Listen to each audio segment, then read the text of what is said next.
Hi everybody. I don't know about you, but I love sweet stuff and always have. But for the longest time, I tended to equate sweetness with these refined processed sugars like I have here, usually cane sugar. And these refined cane sugars, along with corn syrup, tend to show up in a lot of the highly processed foods that you can find in the store. But while refined sugars and corn syrup add an intense amount of sweetness to our food, they can make us forget that there are natural sugars in fruits and vegetables that can add sweetness too, as well as many more nutritional benefits like fiber and important micronutrients. So like raisins and bananas and carrots, they have a lot of natural sugars as well. So with that said, let's go ahead and jump into today's recipes.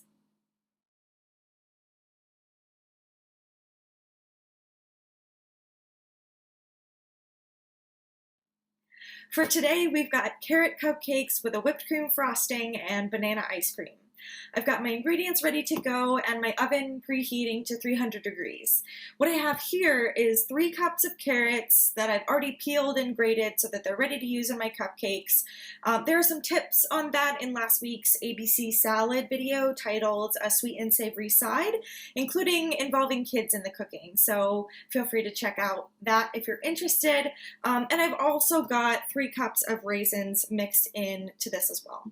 I also now have this is 4.5 cups of boiling water that has just reached a boil, and I also want a little bit of spiciness added to my cupcake, so I added a couple of whole cloves that I'm going to remove here with a spoon, so they'll just kind of leave their essence in there. And I also opened up a couple of cardamom pods. I love cardamom, so that they would kind of steep in the water as well.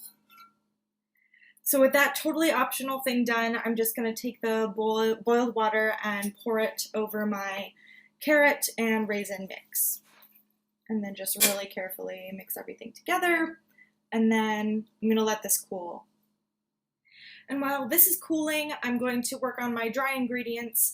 I've already got 6 cups of wheat flour measured out for this. This is all-purpose flour, and if you've got whole wheat, that works great too. And I'm gonna mix in 3 teaspoons each of baking soda, cinnamon, and salt. If you like nutmeg, you can add that in as well. About 1/2 teaspoon is what's recommended. So with the dry ingredients ready and the carrot mixture a little bit cooled off, I'm going to add into the wet ingredients 6 tablespoons of oil. I've got olive oil here. And here's where the recipe that I'm using, which I'll link to in the video description, calls for 2 cups of either honey or maple syrup. I love both of those things very much, but they tend to be pretty expensive, so for that amount of product, I'm actually going to opt for apple juice, 100% apple juice, which is going to add some sweetness, but it's not going to be quite as expensive. So I'm going to add that into our mix as well. Now I'm just going to make a little well in the center of the dry ingredients and then add in the wet ingredients. And now I'm just going to really gently fold everything together, being careful not to overmix. So just stirring until the batter is consistent and the flour is all moist. This is going to make a whole bunch, obviously. So I'm planning to make a loaf pan as well as cupcake tins so that I can freeze some, eat some now and enjoy some later.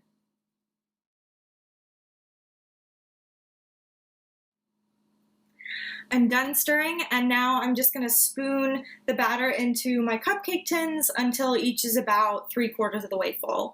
And then they're going to go in the oven for about 20 to 30 minutes.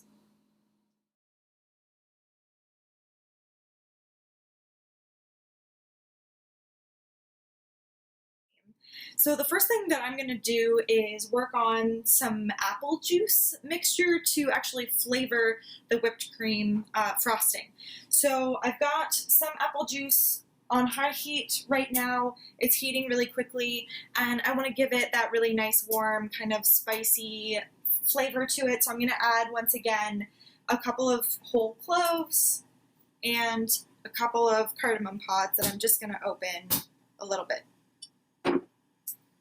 And so as soon as it hits a boil, which it is, I'm going to actually reduce it down and just really kind of take it off the heat so that it's just the cardamom and the cloves steeping in that hot apple juice. So I'm going to let that cool all the way down because we're going to fold it into our whipped cream, and we want to make sure that it just doesn't melt it when it gets added. So in the meantime, I'm going to work on the ice cream. I have these chunks of frozen banana that have been in the fridge for a little while. It's just slices of banana, and I'm just going to put them into my blender and then just process them until they're the texture that I want. You can also do this with a food processor. It'll be a little bit different in terms of the time to kind of break it down to the right texture, but you can use a food processor as well. So we'll see how this turns out.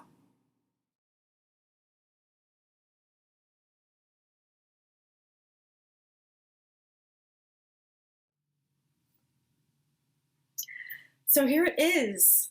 It needed a little bit of coaxing with a plastic spoon to kind of get it started, but it's really turned into this super rich and creamy ice cream that really, it's just banana. The banana is giving us all the creaminess, all the sweetness, and it's pretty amazing how the textures turned out.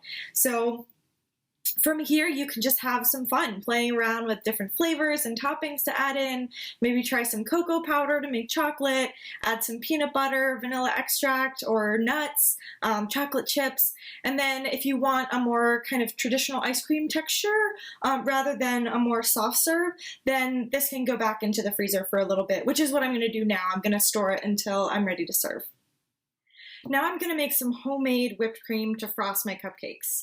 I've got here a cup of heavy whipping cream, and I'm just going to add a little pinch of salt, and then I'm going to put these two forks together so that they act like a whisk. You can use a whisk if you want to, but I'm just going to whip the cream until it's the consistency I want.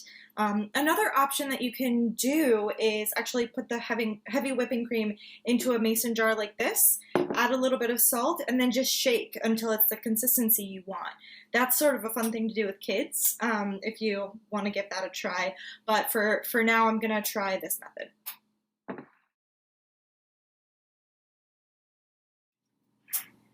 So after a bit of an arm workout, my whipped cream is ready. If I mess with it anymore, it's actually going to start to turn into butter. I'm making it pretty thick because it's going to serve as a frosting, but I don't want to make it go too much longer.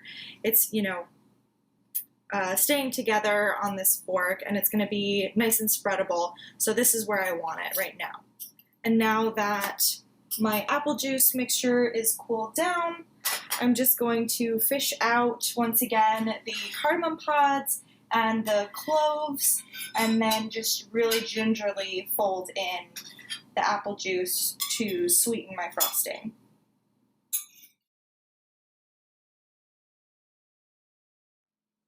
I'm just about to finally dig into this dessert, but before I do that, I'm just going to settle into my mindful eating practice by breathing deeply, checking in with my belly to assess whether I'm actually physically hungry, and if I am, savoring each bite slowly and completely until I'm satisfied. Something I've learned to pay attention to through learning about mindful eating is to try to listen to what my body wants rather than listen to what my mind is telling me I want to give me a just sort of fleeting jolt of pleasure. I sometimes have the tendency to just grab a sweet snack and then not even be present to fully enjoy it. So balancing my mind and body here takes a lot of intention, but it makes eating foods like this even sweeter.